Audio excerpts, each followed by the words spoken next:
Well, again, good morning and good afternoon and good evening to everyone. I'm Bob Maniglia, the team leader from Rancocas Valley Regional High School in Mount Holly, New Jersey. Our project is real-time assessment of standards-based declarative and procedural knowledge of students. It's quite a mouthful of a title, but basically what we're looking at is how does technology, when integrated into the curriculum, help students to learn when they're provided immediate feedback. The focus of our project, as I just said, is how can practical real-world tasks be administered effectively and integrated into the curriculum. I feel for Lauren's challenges that she has met with her students, we have had the same challenges with our program as well. Again, the key to our program, or key interest of our program, is to see how the immediate feedback provided to the students through the technology affects their learning regardless of their gender, their socioeconomic status, or learning disabilities. Our school has a very diverse student population that fits all of these categories. And our goal is to obviously increase student performance, particularly with regard to math and science standards. The project is being implemented in algebra classes, given primarily to 9th and 10th graders, and to biology and environmental science classes, which are also given to 9th and 10th graders. And we're looking to see, again, whether or not we can improve not only their recall of core knowledge, but they're also the use of critical thinking skills to solve problems. And what makes our project different and remarkable is the fact that we are testing in a very small environment, a very diverse student population. And there's been a lot of concern expressed, particularly nationwide in the United States and in New Jersey in particular, about testing. Our school administers tests required by the state in the spring and for basic knowledge, and it is used to determine federal funding. And one of the things they're looking at is putting these tests eventually online. So we're sort of a testing center in the sense of can this be done with technology? And we've run into some technical problems, as I'm sure others have. What will change because of our project is that from the teacher standpoint, they'll be more able to readily and effectively use classroom technologies, and they've been provided with a lot of training. And the students will be able to embrace the classroom technology as a tool for more interactive learning and as an alternative to paper pencil testing and just reading from a textbook, which is, again, traditionally how schools are run. What would learning be like without this project? Well, basically the way it's been for the past 200 years is that the students are sitting in class and they're looking at the teacher, and the teacher is lecturing, and it's basically theoretical, for lack of a better word.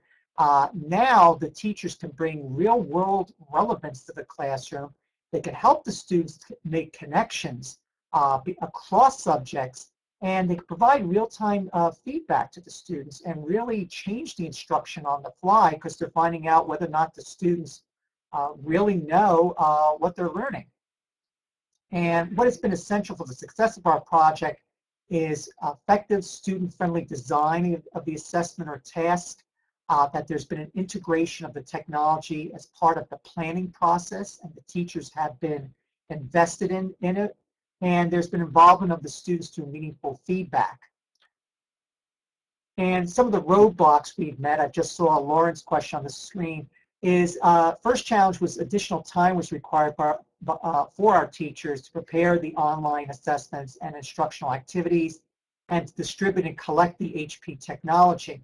To solve that, we reconfigured our laptop carts to make it easier to retrieve the laptops and the netbooks and the HP touchpads that we're using. We also provided additional in-service and online training. As a matter of fact, we've extended this to the entire faculty at the school, over 150 teachers, to provide them with additional technology training. Another challenge was the teachers were very slow to change the design and administration of their assessments. And part of that was solved in collaborating with the Colorado School of Mines. They have a product called Ink Survey, which allows the students to log onto a website and to write their answers using the tablets in a window, and the teachers can actually, the teacher, excuse me, can see the solution that the student is putting on the tablet and show that to the students. And a little bit later, I'll show you what the results of that have been. There's also been a lot of technical issues frustrating to the teachers, and we have handled that by putting more network access points in the building and troubleshooting how the equipment has been configured. What we've learned so far is that infusing tablet technology in the classroom encourages students to learn more about themselves as learners. That the mere presence of the technology does not necessarily ensure improvement in student learning, and that measurable results will only be realized after adequate time is provided to familiarize the students and the teachers with the advantages of using the technology. New ideas that were gotten as a result of our project: not every student was openly embracing the technology. It depended upon the extent to which the teacher could integrate it into the lesson. We actually had some perform and take the test using traditional paper and pencil. They really didn't want to use the laptops or the netbooks or the HP touchpads, which was surprising to us, given the fact that we thought this was the technology generation. The interactive nature of the technology can bolster and negatively impact the student performance. Again, we found that certain groups of students didn't take to the technology as readily as others. And the third thing we found out that the feedback gained from the students receiving their scores on tests and quizzes that they were taking online in the classroom was universally welcomed. As one student jokingly put it, "I'd rather learn if I'm going to fail the test now than finding out a couple of days." It does illustrate the point that the students were very open to receiving their scores immediately.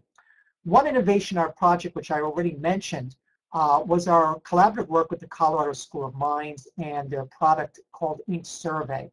We conducted a pilot of this last year and are working on it this year with an algebra class where 3 out of the 5 days of the week minimally, the students actually use this product, Ink Survey, to work out their problems in their algebra class. And traditionally, they would have done it on paper and pencil, with the teacher coming around and checking their work and not getting to every student and not being able to give real feedback. With Ink Survey, the teacher was able to, as you can see in that picture, being able to show the question, the problem to the students on one screen, and being able to show the answer that a student was writing, any student in the class, on the other screen, and being able to provide them with immediate feedback and affirmation of what they were doing was correct. And as you can see, hopefully you can see in that chart, when we gave a unit assessment, the control group that did not use the HP technology received an average of 62-63% score, whereas the students who were having the experience of using the HP technology with Ink Survey, their scores were 20 points higher on the summative evaluation. So it made a significant difference, the fact that they were receiving that feedback. And we're continuing that pilot this year, and we're actually expanding it as well.